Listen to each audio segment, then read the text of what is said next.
Ruthie from Syndicated News, and we're going to be interviewing Mayor Jim Tulley from Titisville, Florida. Mayor Tulley, are you with us? I'm right here. Good to be with you, Ruthie. Welcome to SyndicatedNews.net. We so appreciate you joining us and giving us an idea of what's going on in town. Well, let's start with the Greater Titisville Renaissance. Well, Greater Titisville Renaissance was an idea that started about a year and a half ago when Commissioner Robin Fisher and I were sitting in the back of a golf cart in the rain on Martin Luther King Day, waiting to participate in that parade. And we got to talking about the TV show Extreme Makeover and how he was envisioning redoing Titusville and how Titusville needs to have a makeover of sorts. And we both agreed that the city needed to be cleaned up, the city needed to have a new face, and the city needed to be more appealing to both the residents and visitors and businesses that might want to come here. And the only discussion, we both agreed on that virtually immediately, and then of course the discussion led to what should we call this thing. And I proposed that maybe Extreme Makeover was a little bit too severe because, as you know, in that TV show, they basically knock everything down and start over. And I said to the commissioner, you know, we've got a lot of good stuff here in Titusville, and I don't think we want to knock everything down and start over. But the city needs a certain renaissance, if you would. And that wasn't really my term. The city manager, Mark Ryan, came up with the term renaissance. And it seemed to fit because we recognized quite quickly that it wasn't just about the physical turnaround of the city, making it look nicer. It also had to be about how we think about ourselves. And that was just as important. So Renaissance fit because it was about what we look like and how we think. And so we decided to call it Greater Titusville Renaissance because in order for the commissioner to be part of it, it had to be about more than just the city of Titusville. It had to be about his whole district, about the whole North Brevard area, of which Titusville is right in the center. So Greater Titusville Renaissance was born, and we've got some great help from the citizens. It's become a grassroots effort. When we have our annual meetings, we typically have 100-plus volunteers there, and we've broken it down into three main projects, and that is bringing business into the Greater Titusville area, cleaning up our corridors, and doing something about arts and culture. I like to call it the three C's: commerce, culture, and corridors. And so that's what we're doing, and I think we're making progress. Like everything else, Rome wasn't built in a day. It'll take some time, but I think many of our citizens are on board, and I think we'll get it done. And I think if you come back to Titusville in 5 years, you probably won't recognize the changes that will have taken effect because of, not just because of Greater Titusville Renaissance, there are other things going on, but Greater Titusville Renaissance will be a big part of it. In that sense, I'd like to mention arts, culture, and Stonefire. Would you give us some information on that? Because I remember you knew quite a bit about those projects. Well, Stonefire sort of sprung up on its own. The commissioner has helped it in that he negotiated a deal with the property owner at Miracle City Mall to allow Stonefire to have use of that old Firestone facility, basically rent-free. All they have to do is pay for the utilities.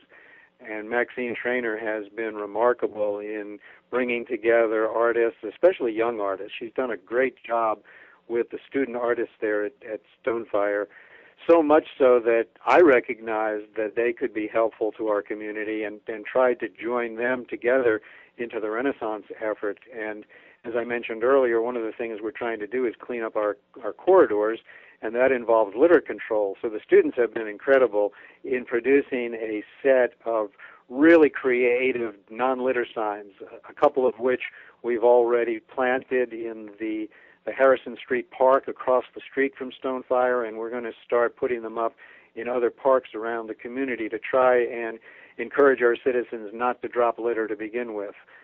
We've had a lot of pickup days, and every year we have a trash bash, and I would tell you after 4 years of doing this as the mayor, and I go out from time to time and pick up trash myself because I want to lead by example, I'm really tired of picking it up. I'd much rather solve the problem at the root cause. So the student artists at Stonefire have just been remarkable in some of the art they've produced that we've turned into non-litter signs.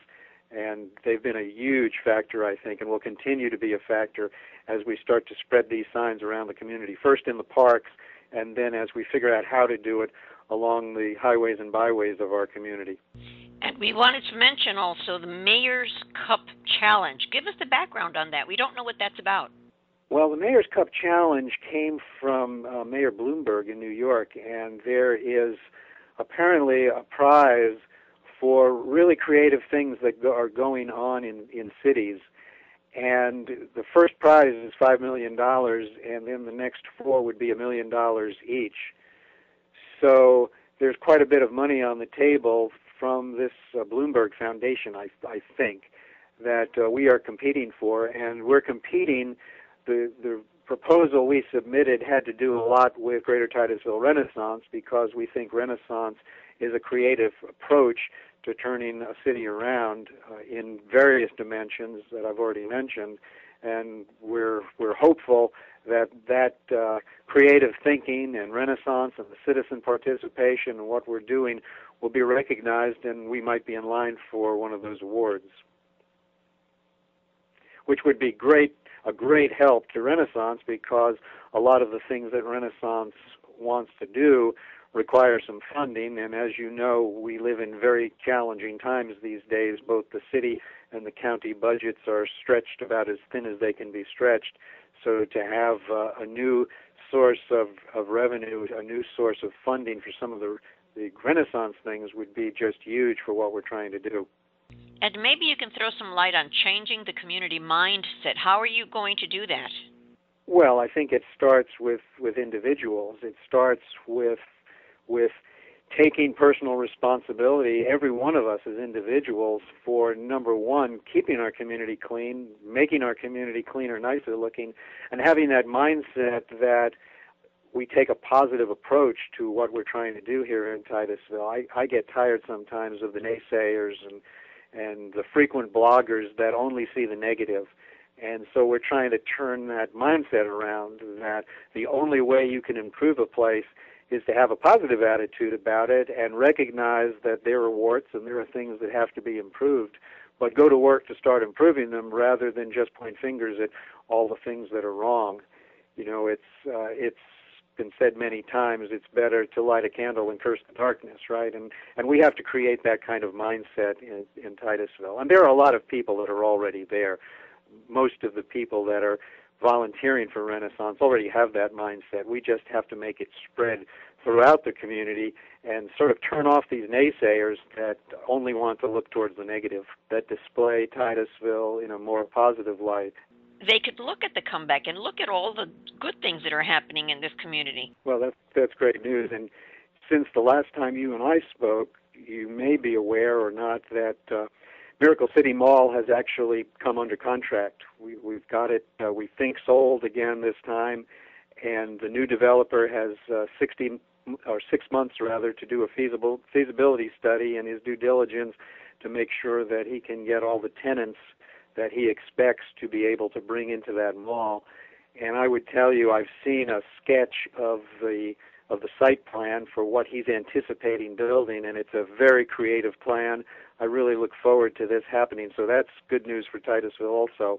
And that will fit right into this whole Renaissance mindset that not only are we going to redevelop, but we're going to redevelop things that are unique to Titusville. As you know, the Titusville city motto is Gateway to Nature and Space.